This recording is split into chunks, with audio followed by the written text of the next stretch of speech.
नमस्कार। आप सभी का बहुत बहुत स्वागत है। आज देश के अंदर देश विरोधी कई लोग देशद्रोही बयान, देश के गद्दार दे रहे हैं और ये चर्चा बड़े जोरदार तरीके से है। इंटेलिजेंस चूक। क्या भारत में ये इंटेलिजेंस चूक पहली बार हुई है? तो उन लोगों को मैं एक बात बता देना चाहता हूँ। इंदिरा गांधी अपने निवास पर मार दी जाती हैं, वो क्या था? या इतने बम ब्लास्ट हुए देश के अंदर, वो भी तो इंटेलिजेंस चूक थी। या पंजाब में इतने मुख्यमंत्री मरे, इतने लोग शहीद हुए, स्वर्ण मंदिर, वो क्या था? वो इंटेलिजेंस चूक नहीं थी? नक्सल के इतने हमले हुए, इतने लोग मारे गए, वो भी इंटेलिजेंस चूक थी? मोदी जी की एक चूक सारा विपक्ष और कुछ मीडिया चैनल, यूट्यूबर कह रहे हैं। वो ऐसा कौन सा देश है यहाँ पे इंटेलिजेंस चूक नहीं हुई? अमेरिका में नहीं हुई कि रूस में नहीं हुई? किस देश में नहीं हुई? हर जगह आतंकवादी हमले हुए, जहाँ जहाँ हुए तो वहाँ इंटेलिजेंस चूक हुई। हर देश में होती है,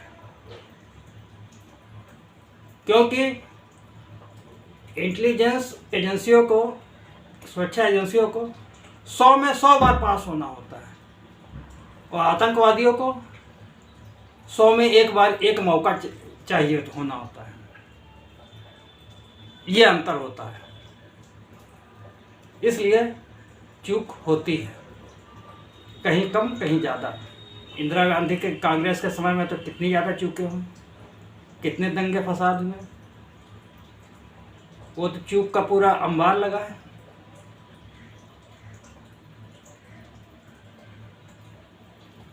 सबसे चूके हुए हैं, लेकिन सिर्फ मोदी को ही बदनाम करना है तो उससे कोई मतलब नहीं है। और एक बात ये भी विपक्ष को जान लेना चाहिए, देशद्रोहियों को जान लेना चाहिए, 120 करोड़ हिंदू मोदी के साथ खड़ा है, देश के साथ खड़ा है। 120 करोड़ हिंदुओं की बात दो ही जगह निगाह है, या तो पाकिस्तान को बदला लेने में, और दूसरी विपक्ष जो घटिया बयानबाजी चल रही है, भरपूर जवाब देगा वो। कुछ पार्टियां गायब ही होंगी इस देश से, जिन्हें ना तो इस्लामिक जिहाद का मजहब दिख रहा है, जो कह रहे हैं कि आतंकवाद का कोई मजहब नहीं होता। अरे जब भाई कलमा पढ़वाया तो अब मजहब पूछने की क्या जरूरत है? मजहब तो एकदम साफ है।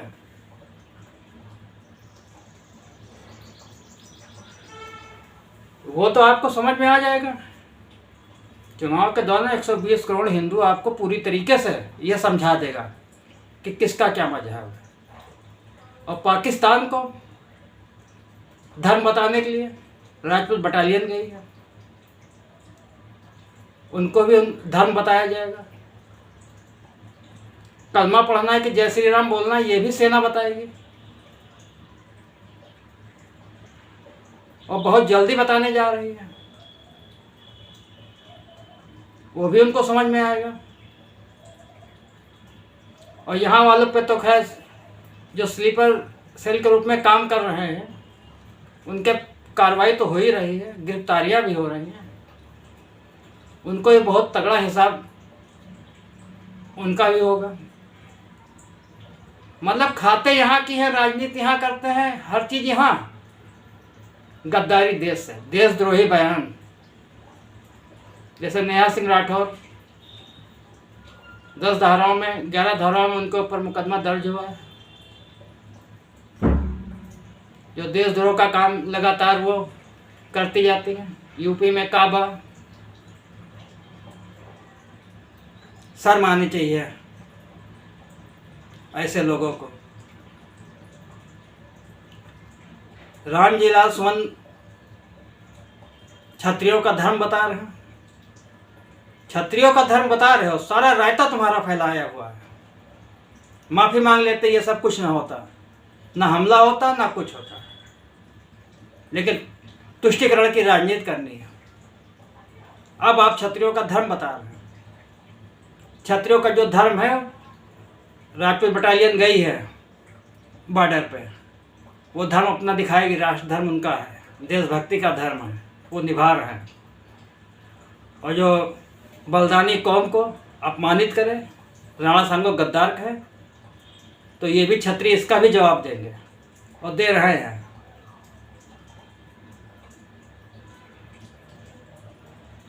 दिमाग खराब है। पहले उकसावे की राजनीति करो, राजपूतों को भड़काओ, अब उनको धर्म सिखाओ। तुमको कुछ समझे, तुम गाली दो लेकिन तुमको कोई कुछ ना कहे। सारा रायता तुम्हारा फैलाया। अखिलेश यादव तुम्हारे जीजा लगते हैं, जो वो कहेंगे वो तुम करोगे, परिणाम भी तुम ही भोगोगे। इसमें ना सरकार का दोष है ना किसी का दोष है। ये दोष सिर्फ सपा पार्टी का अखिलेश यादव और रामजीलाल सुमन का है। ये उन्हें बात अच्छी तरीके से समझ लेनी चाहिए।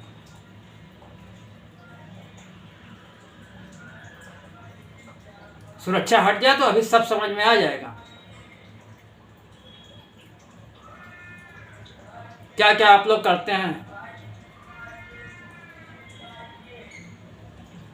इतनी घटिया राजनीति करते हैं आप लोग, शर्म नहीं आती। आप लोग कितने सीनियर, 6 बार के आप जीते हुए हैं सांसद।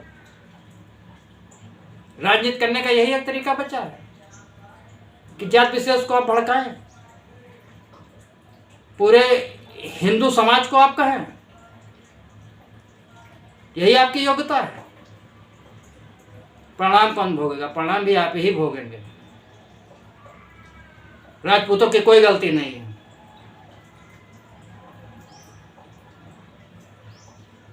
किसी के भी आप पूर्वजों कहेंगे तो वो नाराज होएगा, क्रोध करेगा, बदला लेने की बात कहेगा।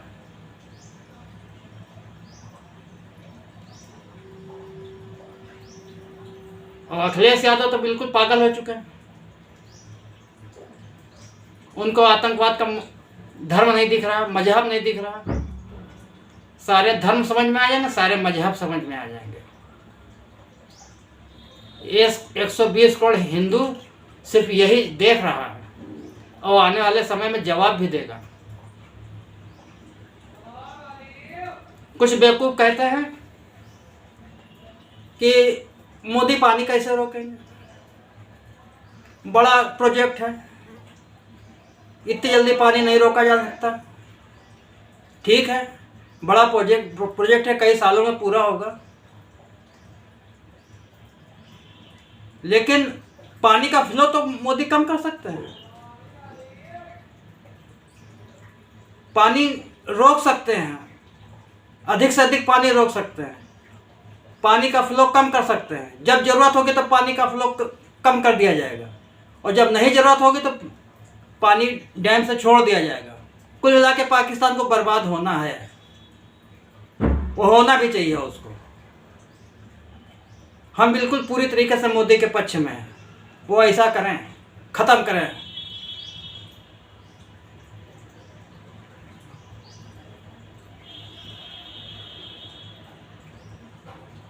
आप 120 करोड़ हिंदू को कभी नहीं हरा पाएंगे, आप मोदी को कभी नहीं हरा पाएंगे, आप योगी को कभी नहीं हरा पाएंगे। एक एक कदम पे हिंदू बदला लेगा। लोकतंत्र में सिर्फ यही हुआ, सनातन को दबाओ, सनातन को दबाओ।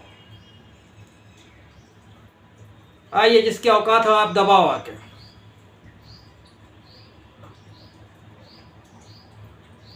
जिनको लड़ना है लड़ो आके।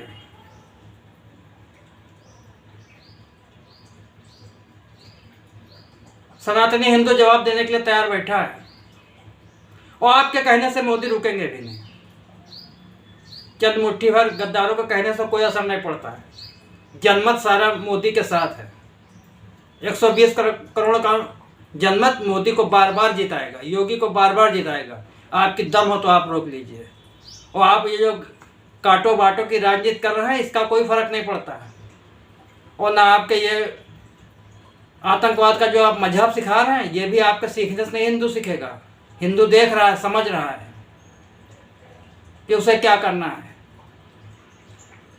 वो आपसे सीखने की कोई ज़रूरत नहीं है।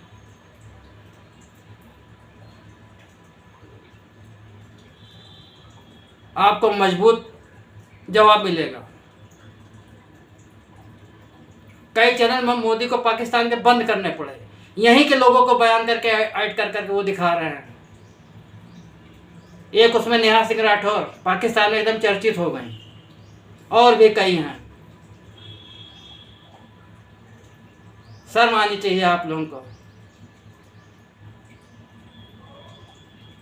ऐसे घटिया नेता दुनिया किसी देश में नहीं जो भारत में है। जय श्री राम।